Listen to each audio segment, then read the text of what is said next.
Hello and welcome back to my channel, guys. The topic for today's video is going to be all the important updates from yesterday's race from COTA. So yes guys, we had an amazing race yesterday from the circuit of the Americas, and stick till the very end of this video guys to know about all the important talking points and all the important events of this race. Also guys, before we get into the video, I have a small request for you. If at any point in the video you like what you see, please consider hitting the like button and subscribe to the channel, because my goal is to hit 1000 subscribers as soon as possible. And yes guys, that's it. If you like it, please make sure you subscribe. And without any further delay, let's get right into the video. So guys, the first important event is Marquez from zero to hero. So yes guys, this race Marc Marquez was back and he is really good at the circuit of the Americas. We know that from the past results. And Marc Marquez has a decent enough qualifying down in P9. That is not a bad place to start. But the only thing he needed to challenge the leaders was a lightning fast start. And that is exactly what he did not get. Yes guys, Marc Marquez did not have a good start. At the beginning, it felt as if he almost stalled the bike, as if he was almost stuck in some mode. It felt as if he was stuck in the pit lane mode, or the launch control device just did not work properly. But Marquez did not get off the line very well. He almost stalled it, and going into turn 1, he was stone dead last. But from there guys, Marquez's road to recovery began, and what a sensational race he has had. Marc Marquez on lap 1 was down in P22. With 16 laps to go, he had already made it up into P30, and with 14 laps to go, he had made it into the top 10. So he was pushing really very hard. And guys, at times Marquez was even faster than the riders who were leading the race or who were in the leading pack of the race. He had the pace, but just the screwed up start actually made him slip further back.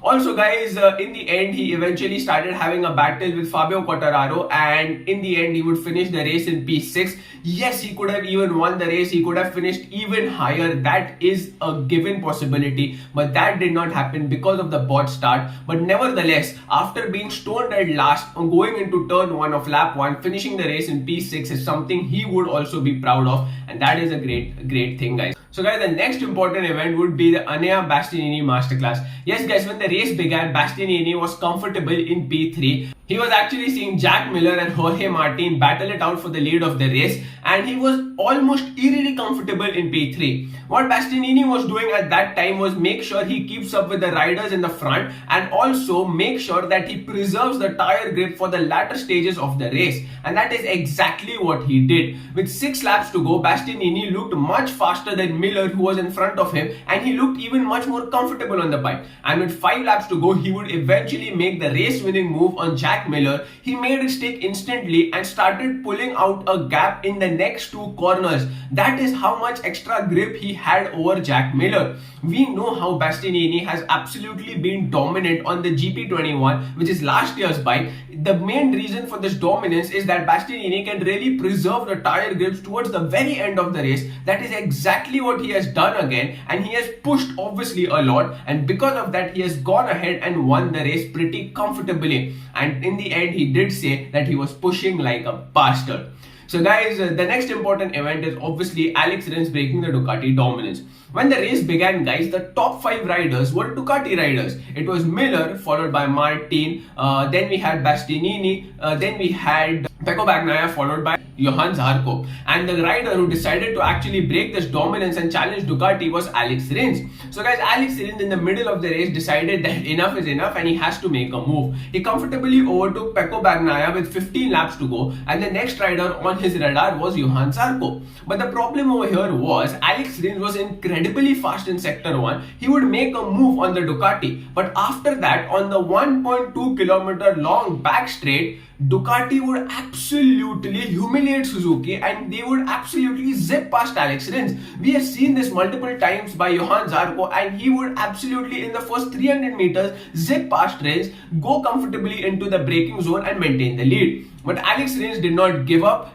He kept fighting with the Ducatis, and eventually, after actually finding the right places to overtake on the track, Rins finally found himself up into P3. It looked as if Rins would settle for P3, but come the last lap, Alex Rins was just 0.3 seconds behind Jack Miller, and Miller was struggling with grip. Rins saw his opportunity, and towards the end of the last lap, he made a move on Jack Miller, made it stick, and took a sensational P2. What a great ride it was from Alex Rins. acceleration. Absolutely beautiful to see the Suzuki breaking the Ducati dominance. From that, guys, the next news is obviously Jack Miller's return. So yes, guys, Miller did not have a really very good start to the season. We know in the last race he started in P14, finished in P14. That is not where you expect a factory Ducati rider to be. But this race was different. Right from the beginning of the race, he was leading the race, and he kept Jorge Martin behind him pretty silent, and towards the end of the race he had to surrender his lead to Ania Bastiani, because what was happening was, in the battle with Jorge Martin, the main question was how much tire grip does Miller have left for the latter stages of the race. As we would find out pretty soon, the answer was he did not have much grip left. Yes, guys, because of this, Ania Bastiani and Alex Rins, who had much superior tire grip, would actually overtake Jack Miller, and Miller would actually finish down in P3. If you look at it, guys, it is not a really bad result for Jack Miller, because he's not been having a really good start to the season, and coming back on the podium after all of the struggles is a really good result, and I hope that he builds on from here.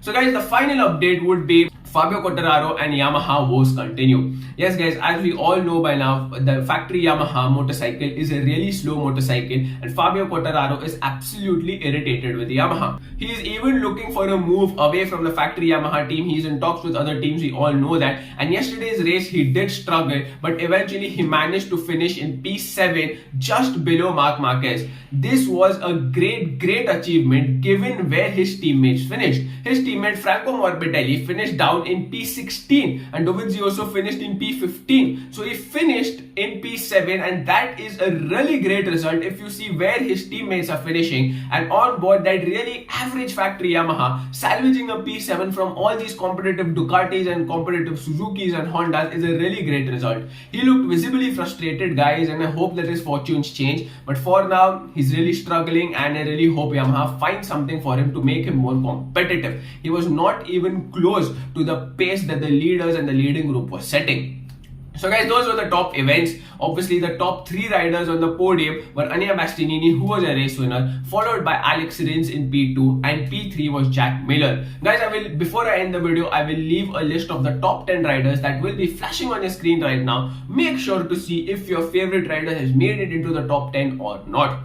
So, guys, that was it for this video. If you liked what you see, hit the like button. If you dislike what you see, hit the dislike button twice. Also, guys, if you're new to my channel and you like MotoGP and motorcycle content, please make sure you subscribe to the channel, ding the notification bell, and I'll see you guys in the next video.